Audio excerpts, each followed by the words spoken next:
গত মে মাসে সবাইকে চমকে দিয়ে বিয়ের পিঁড়িতে বসেন গায়িকা, অভিনেত্রী ও উদ্যোক্তা বর্ষা এবং চিত্রনায়ক রাসেল মিয়া। 17 দিনের পরিচয়ে বিয়ে করেছেন রাসেল মিয়া ও বর্ষা চৌধুরী।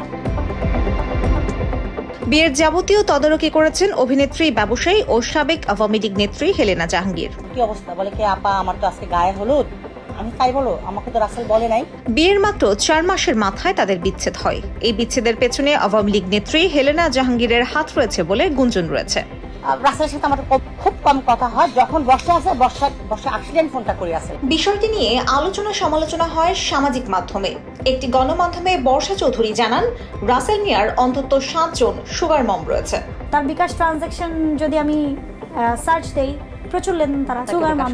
জানা যায়, অভিনেত্রী, ব্যবসায়ী ও সাবেক আওয়ামী লীগ নেত্রী হেলেনা জাহাঙ্গীরের সঙ্গে রাসেল মিয়ার প্রায় সাক্ষাৎ হতো। বিষয়টি হেলেনা নিজেই স্বীকার করেছেন।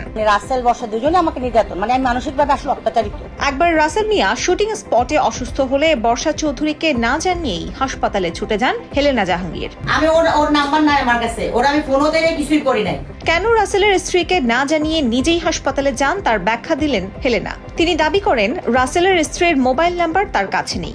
অথচ বর্ষা চৌধুরীর সঙ্গে হেলেনার সম্পর্ক প্রায় 10 বছরের। বর্ষাকে মেয়ে হিসেবেই মনে করেন হেলেনা। নারায়ণগঞ্জ অফিসে যাচ্ছি, আমার মিরপুর অফিসেও লাইভ করতেছে, ও গত 3 মাস যাবত আমার সাথে। এছাড়া হেলেনার বাসায় বিভিন্ন সময় নানা অনুষ্ঠানে অংশ নিতেন রাসেল মিয়া। তবে হেলেনা এমন অভিযোগ অস্বীকার করে বলেছেন, তিনি রাসেলের বোনের মতোই। আসলে একজন আমাকে বোন ডাকতো, জয়যাত্রার জন্য অনেক নাটক বানাইছে। এসব অভিযোগ অস্বীকার করলেও অপরাধী হিসেবে হেলেনা জাহাঙ্গীর অতি পরিচিত মুখ। চাঁদাবাজি সহ একাধিক মামলার আসামি আওয়ামী লীগের সাবেক এই নেত্রী। গুলশানে আটকের সময় তার বাসা থেকে বিপুল পরিমাণ মদ ও ইয়াবা পাওয়া যায়। এছাড়া ক্যাসিনো সরঞ্জাম আর হরিণের চামড়া উদ্ধার করা হয়। প্রতারণার মামলায় হেলেনা জাহাঙ্গীরের 2 বছরের কারাদণ্ড হয়। আশা হাসান, বাংলা এডিশন।